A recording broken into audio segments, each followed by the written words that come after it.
읽어주시는 말씀은 마태복음 26장입니다. 마태복음 26장 69절부터 75절까지의 말씀 찾겠습니다. 마태복음 26장 69절부터 마지막 75절까지의 내용 교독해서 해주시기 바랍니다. 베드로가 바깥들에 앉았더니 여종이 나와 이르되 너도 갈릴리 사람 예수와 함께 있었도다 하거늘.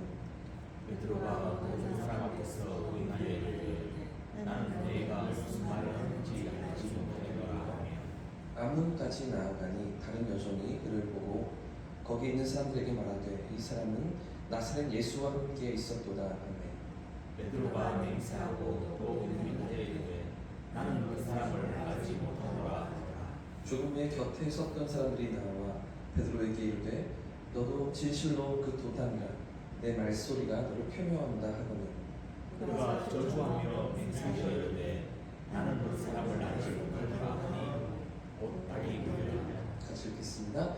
이에 베드로가 예수의 말씀에 다가오기 전에 내가 세 번 나를 부인하리라 하심이 생각나서 밖에 나가서 심히 통곡하니라. 아멘. 할렐루야. 아멘. 하나님께서 새 힘을 주실 줄 믿습니다. 오늘 본문은 베드로가 예수님을 세 번 부인하는 장면이죠. 예수님께서 체포되신 후에 다른 시절은 뿔뿔이 다 흩어졌죠. 하지만 베드로는 그래도 용기를 내서 멀찍이 예수님을 쫓아가다가 예수님께서 재판을 받으시는 그 대제사장의 집에 뜰까지 들어가게 됩니다. 하지만 이 두려움에 사로잡힌 베드로가 예수님의 제자였다는 것을 부인하고 하는 그런 장면이 있는데요.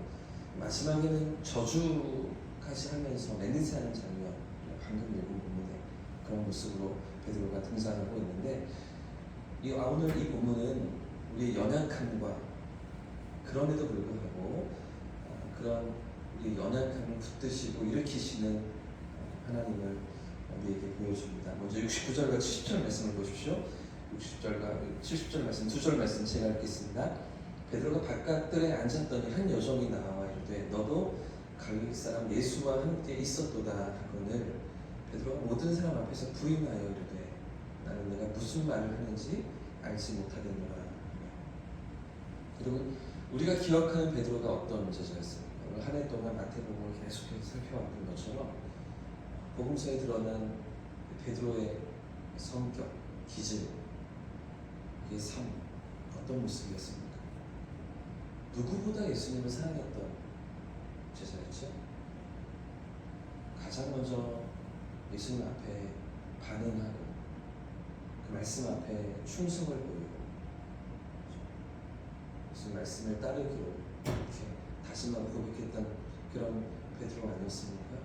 불과 몇 시간 전만 해도 내가 죽을지언정 목숨을 내놓을지언정 주님을 부인하지 않겠습니다 라고 가장 먼저 맹세했던 그런 제자가 이 베드로였었는데, 그런데 이 가야바의 뜰에서 또 한 여종의 질문 앞에서 이 두려움에 사로잡힌 베드로는 예수님을 모른다고 부인합니다.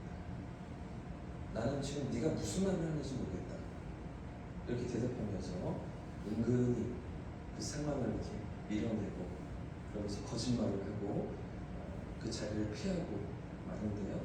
자, 하지만 이렇게 자리를 옮겨간 곳에서 또 다른 여종이 이 베드로를 알아봅니다. 자, 71절과 72절 말씀 같이 한번 읽어보겠습니다. 시작. 암문까지 나아가니 다른 여종이 그를 보고 거기 있는 사람들에게 말하되 이 사람은 나사렛 예수와 함께 있었도다 하매 베드로가 맹세하고 또 부인하여 이르되 나는 그 사람을 알지 못하노라.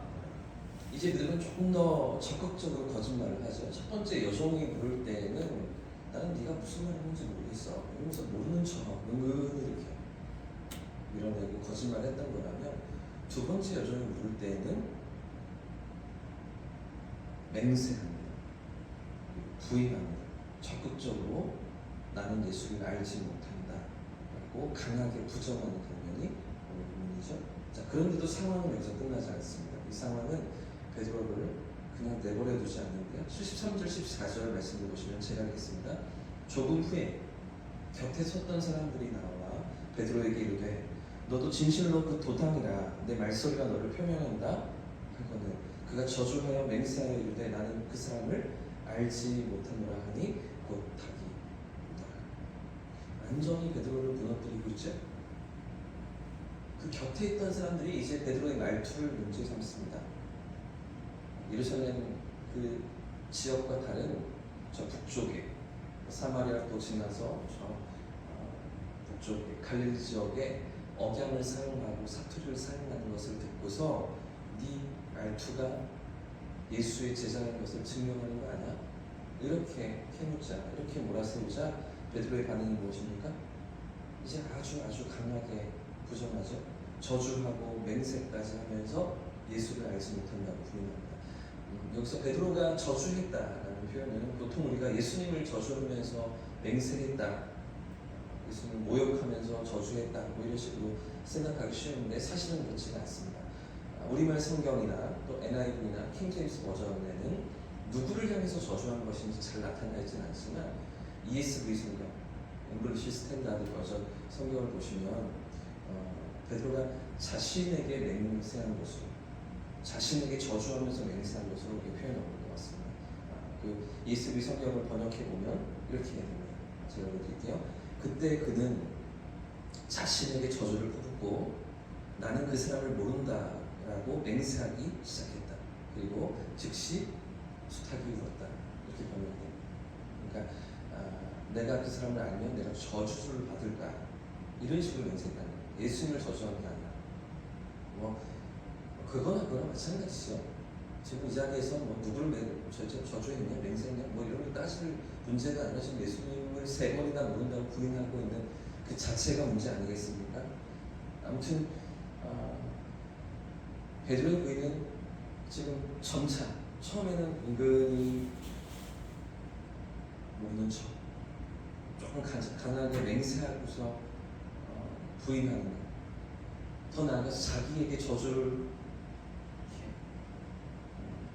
맹세하면서 저주 받을 것을 맹세하면서 부인하는 자리까지 나아가고 있는데 내가 예수를 알면 저주를 받을 거야, 그래서 난 몰라 라고 거짓말을 했다는 것은 거짓말을 더한 것 아닙니까? 이중으로 거짓말을 하고 있는 거예요. 거짓말인데 거기에 또 맹세까지 하면서 자기를 향해서 저주까지 하면서 거짓말을 하고 있는 이 모습이 지금 자기도 모르게 그렇게 나아가고 있는 거잖아요. 자기 의지와 상관없이 불과 몇 시간 전에 목숨을 걸고서 주님을 배신하지 않겠습니다 그랬던 베드로가 순식간에 그렇게 한 여종에게, 다른 사람들에게 둘러싸여서 완전히 생각지도 않았던 그런 반응으로, 태도로 지금 이 상황을 벗어나려고 하고 있는 것은 베드로 그 자신의 의지나 결단이나 생각이나 원했던 것이 전혀 아니라는 거죠. 상황에 떠밀려가고 있는 거예요. 환경에 지금 완전히 몰려서 지금 두려움과 공포심에 사로잡혀서 생각지도 않았던 말을 쏟아내고 있는 베드로의 삶의 모습이 지금 오늘 본문에 드러나고 있는 것인데, 여러분 생각을 조금 바꿔서요, 베드로에서 조금 이제 입장을 바꿔서 당시 이 상황을 한번, 지금 이 가야바의 뜰 재판을 받으시는 예수님이 서 계셨던 그 재판장과 그 사람들이, 무리들이 둘러서 있는 그 자리의 모습 한번 떠올려 보십시오. 당시 예수님을 잡아간 산헤드린 공회의 입장에서 이 제자들까지 붙들어갈 생각이 있었습니까? 지금 이렇게 몰리고 있는, 이렇게 추궁을 당하고 있는 베드로까지 잡아 죽일 그런 생각이 있었습니까? 만약에 그랬다면 겟세마네 동산에 다 한 방에 소탕을 했었어야죠. 검과 몽실을 들고서 예수님을 잡아갈 때 그때 나머지 10 제자들 다 잡아갔어요. 베드로만 아니라, 그죠? 다른 제자들까지 다 상속을 하고 예수님과 함께 끌고 갔어야 되는 거 아니에요? 근데 사실은 제자들을 붙들어갈 생각이 없는 그들이었을 겁니다. 그래서 이 집단의 우두머리만 처리하면 그러면 좀 잠잠해질 거야, 좀 우리가 편안해질 거야, 다시는 이런 어떤 예수라는 랍비의 어떤 그런 이슈와 소동과 백성들의 민심이 막 왔다 갔다 하는 이런 상황들을 우리가 피할 수 있을 거야. 이 우두머리만 처리하면 될 것 같아. 이런 생각들을 하고 있는 건 아니겠습니까? 그러니까 사실은 베드로는 지금 큰 위험에 처해 있던 게 아닐 가능성이 많습니다. 베드로를 지금 뭐 이렇게 추궁하고 베드로를 잡아 가두려고 하는 상황이 아니라는 것이죠. 그런데도 스스로 겁을 집어먹고 있죠. 두려움에 사로잡혀 있습니다. 그리고 예수님을 3번이나 부인하면서 거짓말로 이 상황을 모면하고 있는 것인데요. 여러분, 오늘 베드로의 실패가 우리에게 무엇을 보여주고 있을까요? 이 본문이 우리에게 무엇을 말하고 있습니까? 우리 역시 연약한 존재라는 거죠.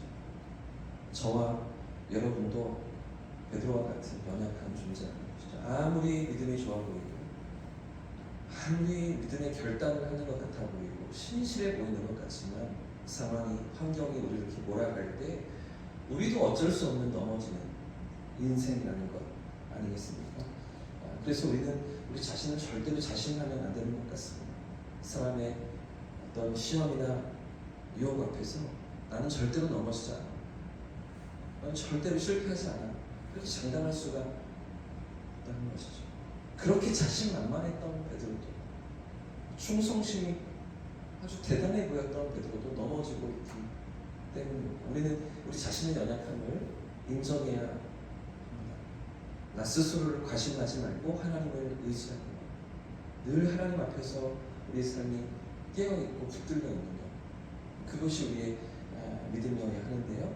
우리의 믿음은 우리의 힘이나 우리의 결단에 달려있지 않기 때문입니다. 우리는 연약하지만 우리를 붙드시고 우리의 믿음도 붙드시는 주님을 의지해야 하는 줄 믿습니다. 오늘 본문에서 우리가 기억해야 되는 또 하나 중요한 핵심은 이런 베드로의 실패가 끝이 아니라는 거죠. 이렇게 실패하고 이렇게 무너지고 참담이 깨뜨려지는 그런 베드로이지만 이런 모습이 끝이 아니라는 것이죠. 베드로는 예수님을 부인했지만 이 닭 울음소리를 듣고서 예수님 말씀을 떠올립니다. 그리고 통곡하는 베드로잖아요. 누가복음 22장 61절 말씀을 보시면 바로 이 순간에 닭이 2번 울 때 예수님의 시선과, 재판을 받으시던 예수님의 시선과 베드로의 시선이 마주쳤다고 누가가 우리에게 보도합니다. 여러분 한번 생각해 보십시오. 방금 전에 자기를 저주하면서 맹세까지 하면서 주님을 모른다고 부인했습니다. 3번 거짓말을 했습니다. 닭이 예수님을 바라봤어요.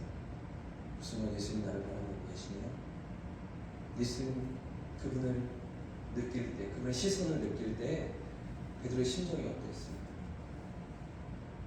베드로의 마음이 어떻겠습니까? 완전 무너져 내렸겠죠. 완전히 그 마음이 박살이 나고 죽고 싶은 심정 아니었겠습니까? 하지만 여러분, 예수님의 입장은 어떠하셨을까요?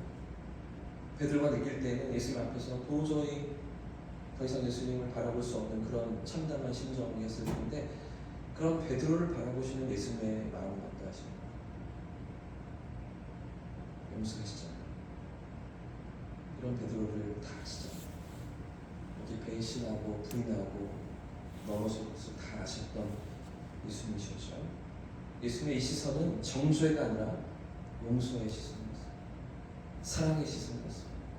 예수님은 넘어질 것을 다 아시고 실패할 것을 다 아시면서도 그 베드로를 여전히 바라보시는, 그의 베드로를 향해서 기회를 주시는 그 주님 아니십니까? 이렇게 넘어졌지만, 이렇게 처참히 실패했지만 그런데도 갈릴리에서 다시 만나시겠다고 약속하셨던 우리 주님이시기 때문에 여러분, 예수님께 말씀하시죠. 내가 살아난 후에 너희보다 먼저 갈릴리로 가라. 이렇게 약속을 주셨던 우리 주님이시잖아요. 사랑하는 여러분, 우리도 베드로처럼 넘어질 때가 있습니다. 실패할 때가 있습니다. 하지만 중요한 것은 우리가 다시 일어나는 일인 줄 믿습니다. 우리의 의지로, 우리의 결단으로가 아니라 우리를 붙드시는 약속의 말씀 앞에서, 우리를 놓지 않으시는 하나님의 사랑 앞에서 우리 믿음이 다시 일어나는 것, 그게 우리의 소망인 줄 믿습니다. 넘어지면 끝이 아닙니다.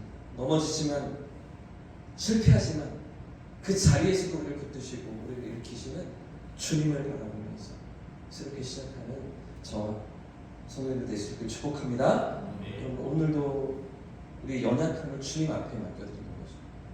우리가 실패하는 자리도 주님께 다시 올려드리는 거죠.